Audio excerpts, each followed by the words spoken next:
E aí, tudo bom? Arthur Lemos em mais um vídeo para o canal do YouTube aqui da Empreender Dinheiro.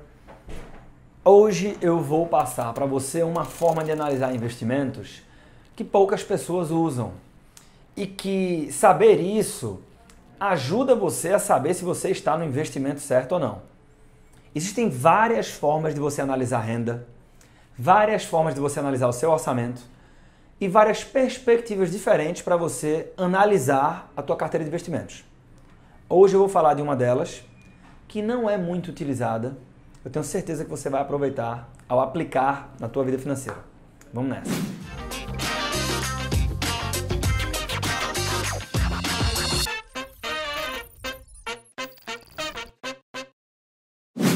Pois então, quando fala de análise de investimentos, a gente olha assim, qual é a performance desse investimento, sobretudo no que diz respeito a retorno, se ele é um investimento seguro, se ele faz sentido com o meu perfil de risco, com o prazo que eu pretendo resgatar e tudo mais. Eu não quero falar disso hoje, né? Se você acompanha aqui o canal do YouTube da Empreender Dinheiro, provavelmente você já viu outros conteúdos como esse. A questão é que os investimentos no mercado financeiro, eles podem te remunerar enquanto investidor basicamente de duas maneiras, né? Então você tem a remuneração através da renda e através do ganho de capital. Então imagina um imóvel, que é talvez a forma que as pessoas conseguem materializar ou se apropriar desse conceito de forma mais clara. Por isso é um exemplo que eu gosto bastante. Quando você adquire um imóvel, constrói um imóvel, sei lá o que é que você faz com o imóvel, financia, mas depois você aluga para um terceiro, né? Vamos imaginar o caso mais clássico, quando você compra um imóvel. Por quanto que eu comprei esse imóvel? Vamos imaginar juntos aqui, né? 200 mil reais. Então você comprou um imóvel por 200 mil reais. E aí você coloca esse imóvel à disposição de um terceiro. Essa pessoa vai pagar um aluguel para você. Aqueles recebimentos de aluguel todos os meses configuram a renda associada àquele investimento, tá? Sendo que, dependendo do momento que você fez a aquisição daquele imóvel, ao longo do tempo, imóveis podem valorizar ou desvalorizar. Vamos torcer para que, neste caso, ele valorize, né? E a gente pode sim considerar que o imóvel valoriza, porque isso acontece com uma certa frequência no Brasil. Poucas pessoas analisam se os imóveis valorizam acima da inflação, abaixo da inflação, e se acima, o quanto acima, né? Para poder saber se valeu ou não a pena ter feito aquele investimento. Mas o fato é que a gente vai considerar aqui que seu imóvel se valorizou. Então, 1, 2, 3 anos, qualquer que seja o tempo depois da compra, você olhou para aquele mesmo bem, para aquele mesmo ativo, aquele imóvel que você tem, e viu que algumas pessoas estavam dispostas a adquirir aquele imóvel não por 200, e sim por 500. Então, de 200 para 500 mil reais, existe uma diferença aqui de 300 mil. A isso se dá o nome de ganho de capital, que nada mais é do que a reflexão da valorização que o seu investimento sofreu, né? Ou seja, uma valorização positiva em 300 mil reais. É evidente que neste vídeo a minha proposta é te evidenciar o conceito do que é cada uma dessas coisas. Então, Arthur, mas haveriam taxas, haveria impostos nessa transação, etc. Cartório, tudo bem, né? Eu não estou preocupado com isso, eu estou preocupado com o conceito aqui.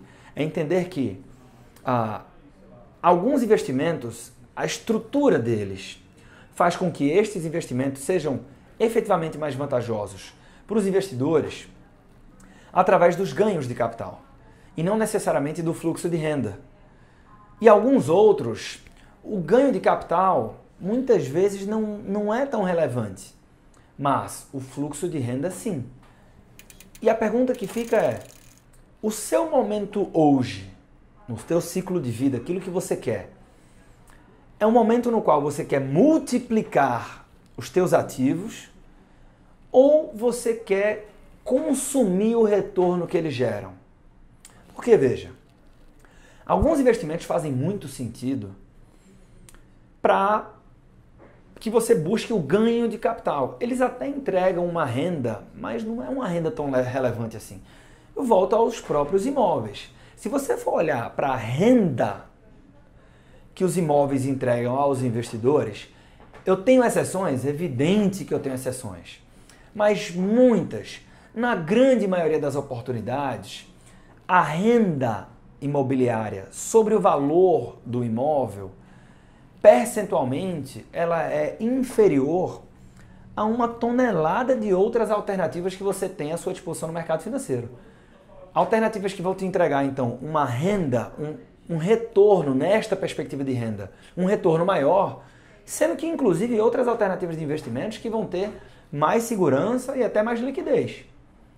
Então, se você me diz assim, olha, eu quero investir dinheiro para viver deste investimento, ou seja, eu vou pegar o retorno que esse investimento gera para pagar as minhas contas, então talvez você precise conhecer outras alternativas. Eu estou trazendo a comparação dos imóveis aqui, não é que eu esteja falando bem ou mal dos imóveis, mas eu estou trazendo como um exemplo, primeiro porque é uma alternativa que muitos brasileiros procuram e segundo que mesmo que você não invista em imóveis ou não pretenda investir em imóveis, todo mundo conhece imóveis.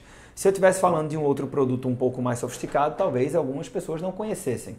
E de novo, estou muito preocupado com o conceito nesse vídeo de hoje. Então a grande pergunta é que eu encontro, quando a gente está fazendo na Empreender Dinheiro, trabalhos de consultorias financeiras, sobretudo as consultorias financeiras individuais, que a gente discute as carteiras de investimentos, né? Ou seja, eu percebo que muitas vezes as pessoas ficam perdidas. Né? Por quê? Porque eu estou querendo multiplicar o meu patrimônio, eu estou numa fase de acumulação patrimonial, mas estou investindo meu dinheiro em ativos que eles são muito bons para a distribuição, né, remuneração do investidor através da renda e não do ganho de capital. Né? Então, para que eu estou tão preocupado com renda se eu estou numa etapa de acumulação? Ou vice-versa. Ah, não, eu quero colocar dinheiro num lugar para viver desse dinheiro. Então, eu deveria estar preocupado com o fluxo de renda que vai ser gerado por esses investimentos e não tanto assim com o ganho de capital. Então, entender essa diferença faz com que você consiga, inclusive, desenhar uma estratégia de investimentos que considera isso. Ou seja, perfil de risco, prazo, liquidez à parte, isso aqui é uma outra análise. Então, por exemplo, se eu vou olhar para um jovem que tem muito apetite e tem muito apetite para o retorno, inclusive, quer construir uma carteira de investimentos interessante, mas só quer depender ou usar todo o retorno ou parte do retorno dessa carteira de investimentos para calibrar seu padrão de vida, sua qualidade de vida. Se ele só quer fazer isso daqui a 15, 25, 30 anos, então talvez faça sentido concentrar mais energia em uma parte maior do meu capital em ativos, investimentos que potencialmente vão me entregar ganhos de capitais, por menor que seja o fluxo de renda, e eu faço isso durante 15, 20 anos, e daqui a 15, 20 anos eu começo a realizar esse ganho de capital, tá? E direcionar para uma nova formatação de carteira de investimentos, que não visa mais o ganho de capital, e sim novos ativos que talvez não valorizem tanto ao longo do tempo, mas entregam para o investidor um excelente fluxo de renda. E aí eu vou começar a usufruir dessa renda. No mercado de ações é mais fácil entender isso. Eu tenho ações que, por definição, por característica, elas pagam excelentes dividendos aos seus investidores. Fluxo de renda. Né? Então o setor elétrico, por exemplo, ele tem o costume, ele tem a característica de pagar partes relevantes do lucro gerado, de distribuir partes relevantes do seu lucro. Né? O payout, né, que é um termo utilizado para análise de papéis, é alto, isso é muito bom, ótimo, mas isso é muito bom, sobretudo se eu estou no momento que eu quero usufruir dessa renda. Se esse não é o caso, então talvez eu esteja, eu ainda quero multiplicar muito meu capital. Falando de ações, então eu vou buscar papéis de empresas que talvez não distribuam tanto lucro, até porque elas reinvestem muito desse lucro para que exista uma grande valorização. E aí eu vou me beneficiar dessa valorização, embora não esteja colocando esse dinheiro no meu bolso, né? Até que chega o momento que, por estratégia, eu digo o seguinte, não, agora eu quero começar a usufruir da renda gerada pelos meus ativos. E aí eu vendo estes papéis destas companhias e começo a formar uma carteira de investimentos que é uma boa pagadora de ações, que é uma boa pagadora de dividendos. Isso começa a fazer mais sentido de acordo com a estratégia. E aqui fica a pergunta e fica a reflexão. Qual é o teu momento hoje? Qual a tua estratégia? Isso é extremamente importante para que você tome decisões de investimentos acertadas. Curtiu esse vídeo? Então, ative as notificações, dá um like, compartilha se você achar que deve e a gente se encontra no próximo vídeo aqui no canal do YouTube da Empreender Dinheiro. Um forte abraço.